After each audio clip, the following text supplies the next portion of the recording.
Hey guys, Bolts here. First off, just wanted to say thank you all for making me and the guys feel welcome and having us in the group.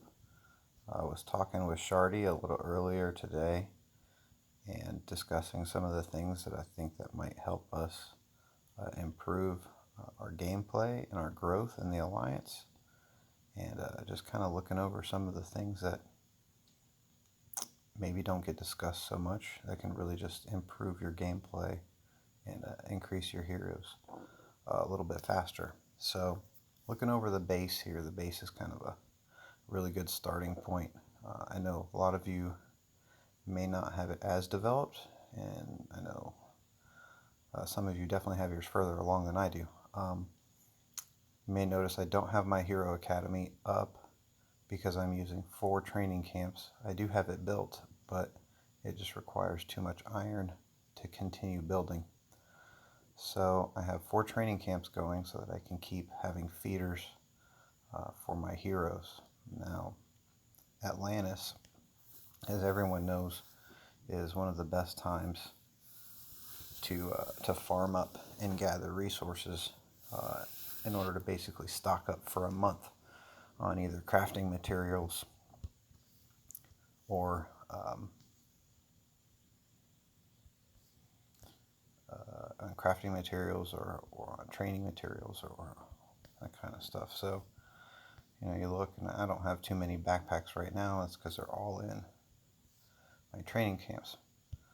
Um, one of the beautiful things to kind of pay attention to is you can continue to load these with recruits, as many as you'd like, and then you can take them away. So if I end up getting more backpacks, I can just take some recruits out and go over to my other training camp, and well, I can add a few more. So there's some good levels to farm during Atlantis, and those have definitely been mentioned by the GOAT. So that way you can go and check out certain levels, utilize your loot tickets and your world energy flasks, and really get your more bang for your buck in order to load up on those crucial materials. So since we're discussing it, loot tickets and world energy flasks. Anytime you can, I mean, I know some of you are free to play instead of pay to play, but if you can, get loot tickets. I mean, those are really what's going to help you level up and get those materials and save all your world energy flasks and loot tickets for that week or 3 days during Atlantis. So I'm going to go and I'll farm, and I will try to get as many backpacks as I can, so that way I can just load these up. So I've got 727 here and another 720 here, and this should get me through between normal gameplay and what I've got loaded until the next Atlantis that pops up. So these are on Training Camp 2, which is going to give me either a 1-star or a 2-star feeder every 30 minutes. So essentially in a day, I'm going to have 48 feeders come out of this one training camp. And then I'm going to have another 48 feeders come out of this training camp. These are both running on TC11, the low cost. All it takes is 2 recruits and some food, and every 2 hours, and same with this one. So, I'll get 12 out of this one and 12 out of that one. So I have 96 here and 24 here. So you figure at the end of the day, I'm going to have 120 feeders every single day to continue to feed into my heroes that I'm leveling up. Another thing, for some of you that are far enough along at least, this alchemy lab has a little feature I just started using because I don't use anything in it.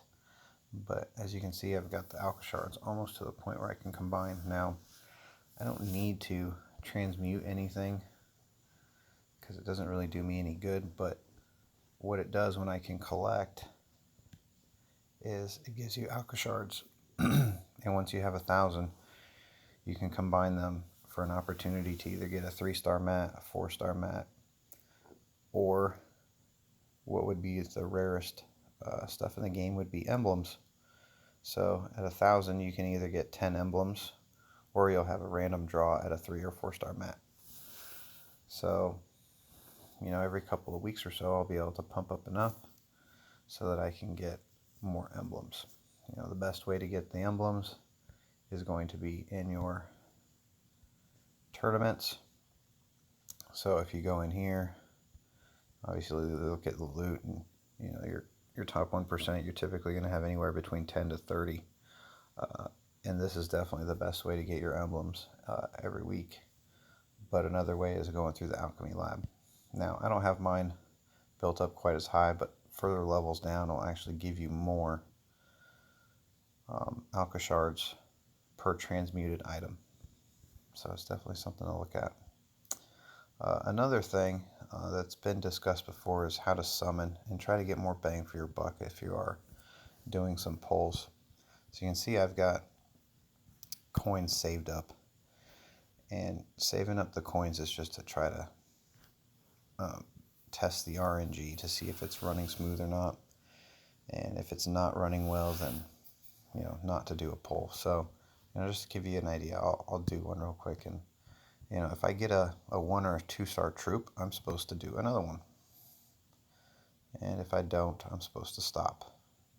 Okay, so I got a 1 star troop. Awesome. I'm supposed to do it again. If I get a hero, 1 or 2 star, I stop. I got a 1 star troop. That's pretty amazing. That rarely ever happens. I expect it to stop. So now from here, I'm supposed to go and do a single coin pull. If I get a 4 star hero or better, I do a 10 rip. And if I get a 3 star, I stop. I expect this to get a 3 star, and I'll have to stop. And there it is. There's 3 star, and you stop. Okay. Had that been a 4 star, then you're supposed to go ahead and do a 10 pull. And every time I've ever gotten a 4 star by there and then done a 10 pull, I've always gotten a 5 star in the 10 pull. So just something to kind of go on. Before this video gets too long here, I'm trying to think if there's anything else that I just want to touch on right now. So training camps, being able to get 120 feeders every day is really huge for being able to boost your gameplay. And as I have noticed most recently, I've just got way too many 5 stars that are maxed, or that are stuck at 370 that I just can't do anything with. And so I'm starting to level 4 stars because the mats are just not there. So pay attention to you know, the heroes you're working on. If you don't have the mats for it, or you're not even close to it, work on your 4 stars, because your 4 stars maxed out are always going to be better than a 5 star at 370. So you know, you can do a whole lot more with a full 4 star team that's maxed out than say having a 370 Kunch and a 370 Jean Francois. It's just not as good. So you know, pay attention to the mats, and the resources that are required to level up those 5 stars are obviously much higher. Cost you more food, cost you more feeders, you know, all these things. And then once you get them stuck, they don't do you any good taking 370 heroes into war versus having 470 4 stars. They just do you so much better good.